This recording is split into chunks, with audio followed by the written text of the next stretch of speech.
In this lecture, we'll explore Tell Beit Mirsim and the role that the excavation of this site played in the development of archaeology for Palestine.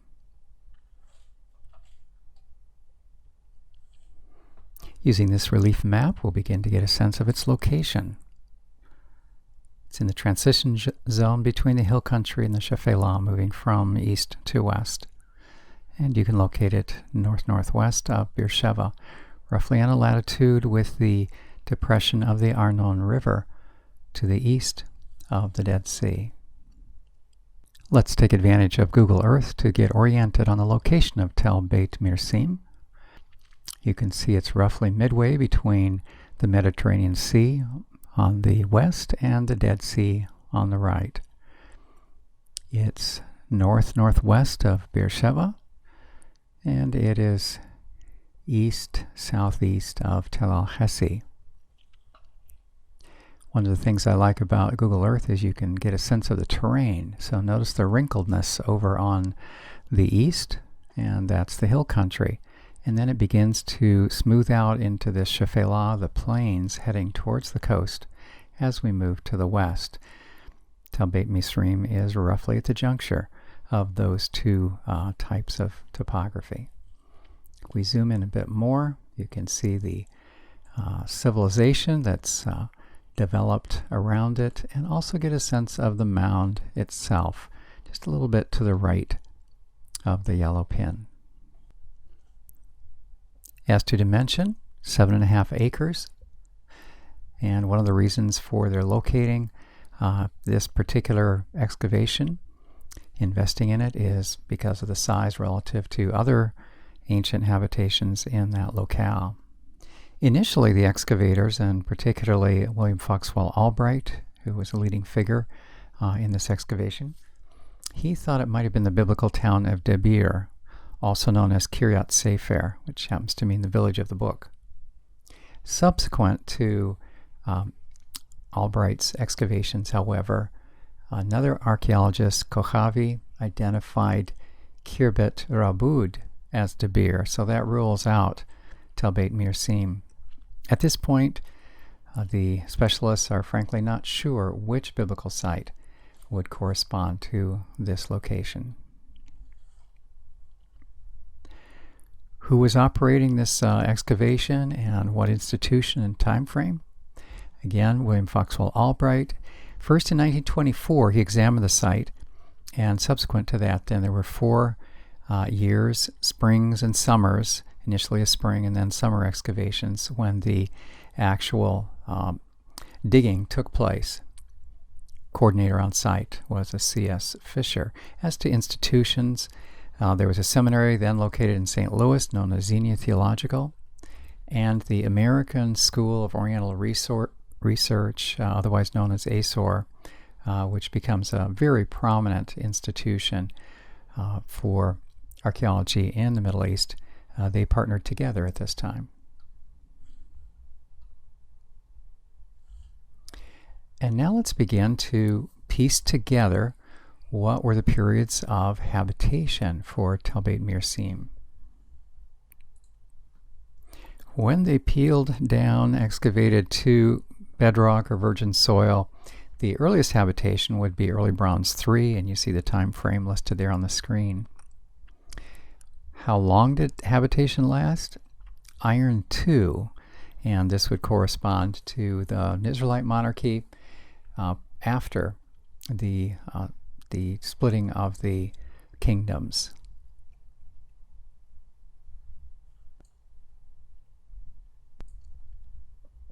Initially, it was thought that the end of habitation coincided with the Babylonian invasion, 586. Later excavation or research into this, subsequent to William Foxwell Albright's work, updated that and said, no, it looks like it was the Assyrian invasion of 701. Now that's not the same as the fall of the Northern Kingdom. That's 721, fall of Samaria, northern capital. But 701 was a later Assyrian invasion that attacked southern Israel's Judah. And you can see the basis of it, ceramic and epigraphic studies. That's the basis for the redating. In a moment, we'll go through layer by layer and talk about what was the time frame and what were the noteworthy observations from the excavation at that level. But as we continue with some of the main features, the time periods when a site goes unoccupied are noteworthy. And the archaeologists deduce that around the centuries 22 to 20, for 3 or 4 centuries, and that would be after Early Bronze 3, there was a period of non-habitation, of vacancy. And then subsequent to that, Stratum D, which ended around 1540 BC, it ended with a burn layer, a very distinct thick ash burn layer.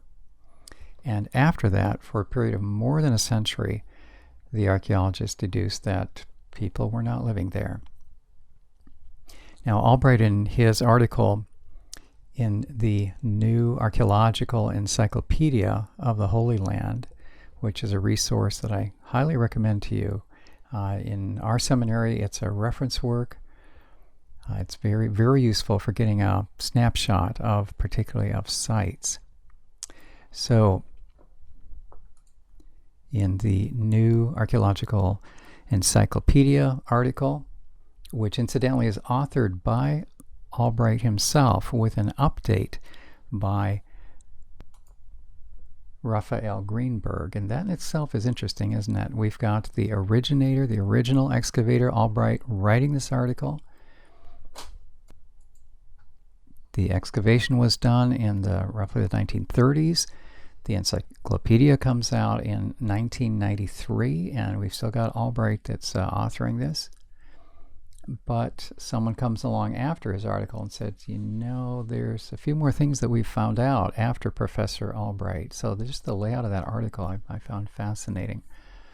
I'll try to make the copies of those pages available to you within this same folder so that you can see what I've digested, in a sense, for this. That's one of the sources that's heavily reflected in this lecture. All right, back to the gap non-habitation, stratum D, 1540.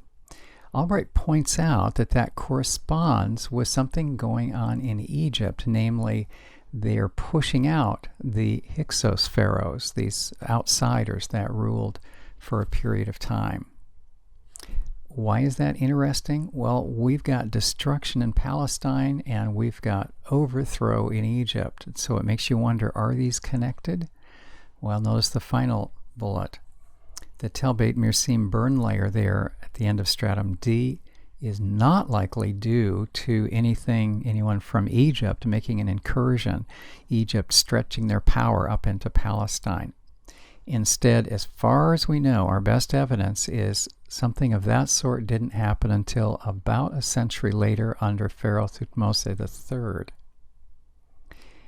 And incidentally, dates for the Egyptians, I commend to you Bill Manley's Penguin Historical Atlas. I'm including with the digital handouts for this course, I've included his chronology or pharaoh list along with the dynasties list. One of the frustrating things can be to try and correlate when somebody said, well, this is 18th dynasty, and unless you have those dynasties memorized, you're kind of clueless how that corresponds to, for example, early bronze, late bronze, Iron Age 2A or something like that. So it's very helpful to have some of these cheat sheets, these reference sheets, and again, you'll find that in the digital handouts for the course. Now let's proceed through the various strata at Tell Beit Mirsim and observe the distinguishing features. The layout that you see, indicated by the column on the left, is the actual physical layering of the various strata. So the first layer that the archaeologists were processing at the top, the surface stratum, they labeled layer A, and after they processed that, the next one distinguished itself, was labeled B and C and so forth, down to J, which below J, they hit virgin soil. That was the lowest stratum. So let's walk through it in the order in which the archaeologists encountered it. As they worked at stratum A, they found destruction. Initially, that layer A was dated as 586 because of the destruction and the presumption that this would have been Babylonian invasion. Subsequently, it was redated earlier to have been due to Assyrian invasion, 701. Why was it thought to be the Babylonian? Because of two jar handles that had the impression, the actual stamp on them, belonging to Eliakim, steward of Jehoiakim. Now, if that's the next to the last Judean king, it makes sense that the destruction would be right towards the end of southern Israel. But because of some paleographic studies, as indicated earlier, it's felt that those artifacts should not determine the dating. Either the Jehoiakim referred to is not the penultimate Judean monarch, or if it is the penultimate Judean monarch, somehow these artifacts were sprinkled in at a different time and do not correspond to the layer within which they're found. This is a reminder that even inscriptional artifacts do not necessarily belong to the layer in which you find them, as informative as they can be, because of, particularly if there's a name that we know historically, it's likely to be a figure in a chronology. Even so, you have to examine, does this artifact belong? Is it indigenous to this layer, or has it been dislodged? Has it been sprinkled on top of it at a subsequent time and kind of mixed in with it, or has it been dug down and pushed to an earlier layer? So these are all part of the detective work. So in the center column you see that stratum A and similarly B belongs generally to the Iron Age. So just prior to the start of the Israelite monarchy through the close would be the Iron Age. Again, this site not reaching as far as the end of the Iron Age, but being unpopulated, depopulated around 701. Notice with stratum B in the features column, besides the fact that they didn't find too much evidence for human occupation, there was a casemate wall. Now this is a feature that we'll want to get familiar with. A casemate wall is a very strong defensive outer wall. This is not a house wall. This is a town wall. And for casemate, just think of it as being double thick. But the doubling of the wall is not like two stacks of stones or mud brick, depending on the site, that are just adjacent to each other. But there's actually there's a gap between these two walls. And it's not uncommon that the inner of these two parallel walls actually then will make up the back wall of a house. Can you picture that? You've got a house that's butting up against the city wall, but not against directly the city wall. It's butting up against an interior wall that runs parallel to the city wall. And it's not uncommon for the cavity of the double wall to have some divisions in it, some kind of separators, and sometimes it seems to be used for storage and things of that sort. All right, so we have a casemate wall that dates to the 10th century, the 900s. And it's supposed that the United Monarchy, and that would be the Israelite monarchy, developed this as part of an effort to bring fortification to certain sites. Now, that wall and that layer suffered damage by a pharaoh, Shishak, 924 BC. Footnote on the Egyptian names. Shishak will sometimes appear as Shishonk. In fact, Bill Manley's list of pharaohs spells him Shoshenk, the first and the second, and so forth. Shoshenk dates 945 to 924 BC. So when you're working with these pharaoh names, Sometimes the spelling of them will change depending on which list you're working with, and initially that may be a bit unsettling. You don't know whether you're correlating the right one. Just kind of stay with it, and if you see some minor differences in spelling, take it in stride. Let's proceed to stratum C. Now we're shifting to late bronze. Here they located a large building, and you'll see a picture later on of a libation tray, a fairly shallow libation tray with a kind of a clay figure of a lioness on the side. That dates to this level C. They found sacrificial animal bones. Put that together, a large building, we're talking larger than a domestic home. A ceremonial tray and sacrificial animals makes you wonder, perhaps this was a temple or some kind of occultic center. Within level C, 2 burn levels, and then 2 royal scarabs. And here we're talking, these particular ones have the shape or the message, the identification of Thutmose I and Amenhotep III. Now, when you find something like that, your first inclination is to say, let's figure out when did they reign, and this layer then probably corresponds to that. Good on the first point, but tentative on the second. What about the dates of the reign? Thutmose I, 1493 to 1481, again coming from Bill Manley's Chronology of the Pharaohs, which resource you have access to. How about Amenhotep III? About a century later, 1382 to 44.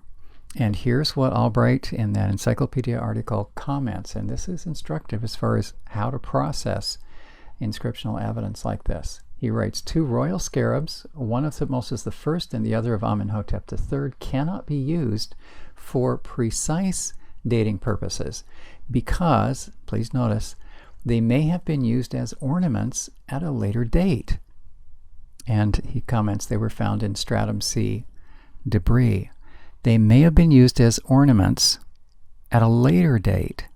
If you're trying to track how that works, imagine going through a dig somewhere in Europe and finding the Mona Lisa. Now, let's assume that your research has so far informed you that the Mona Lisa was painted in the 1500s by Leonardo da Vinci. And so when you discover, you say, I'm at the level of the 1500s. Well, right now you're at the level of Paris in the 21st century. That's where it is, in the Louvre, right? You're not in the 1500s. So this is what they mean by an artifact with a known date being used as a decoration at a later date.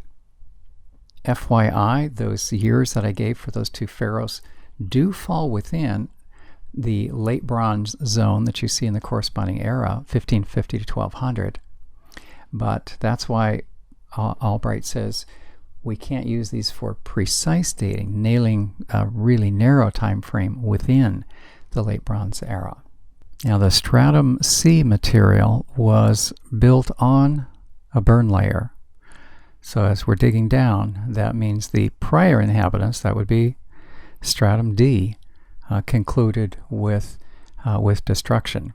And that's why in the features comment you see the mention of fire destruction, thick ash layer. That's what the excavators worked through as they finished peeling away layer C, then a burn layer, which was marking the conclusion of stratum D.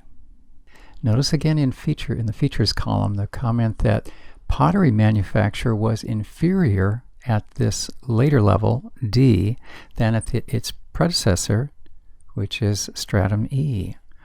The pottery manufacture, they say, was carelessly or hastily made, so there was some kind of deterioration. In contrast, notice the features opposite stratum E.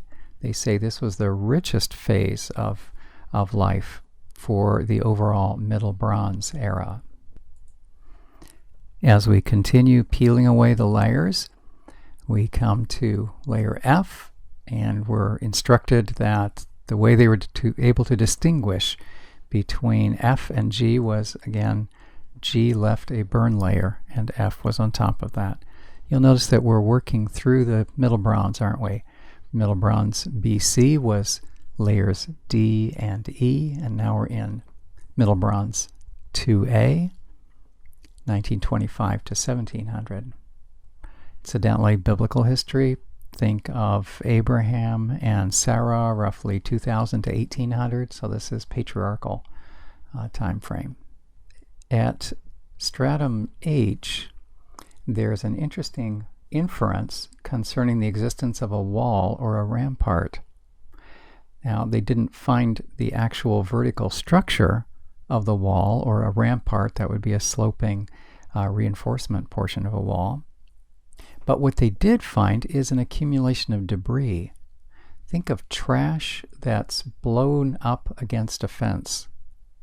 And enough trash is blown, and then somehow dust and things accumulate, and the trash is immobilized there, and after a while somebody dismantles the fence. You have no fence, but you've got that accumulation of debris. That's what they found. And so because of that concentration, they said, seems like this was butting up against something that stopped it, and that would have been a wall. So they infer that the town of stratum H was surrounded by a wall that is no longer evident.